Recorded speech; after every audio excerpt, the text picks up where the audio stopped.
Master గారికి ఇప్పుడు వచ్చిన మీ అందరూ కూడా వందనాలు.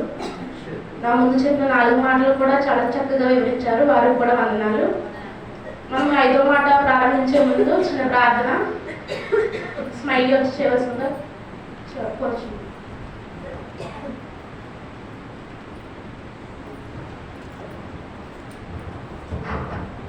ప్రార్థన. సర్వలోకమును సృజించి దానిని నీతితోనూ న్యాయంతోనూ పరిపాలించి కొనియాడబడుచున్న మరణమైన యేసయ్య, నీ ఘనమైన పాదములకు లెక్కించలేని వందనములు స్తోత్రములు చెల్లించుకుంటున్నాను తండ్రి. నేను గడిచిన కాలమంతా, గడిచిన దినమంతా, గడిచిన రోజులంతా మమ్మల్ని కాచి కాపాడి భద్రంగా ఈ క్షణమందు ఈ సమయమందు తండ్రి మమ్మల్ని ప్రవేశపెట్టినందుకు నీకు వందనములు తండ్రి.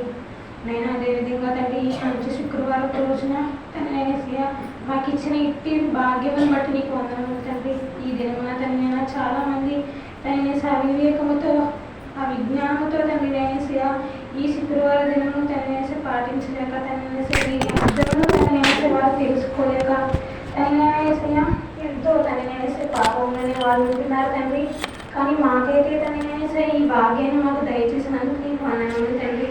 నేను ఇంతవరకు తండ్రి నేను చాలా మర్యాదగాను చాలా క్రమముగాను తండ్రి ఈ మాటలు తండ్రి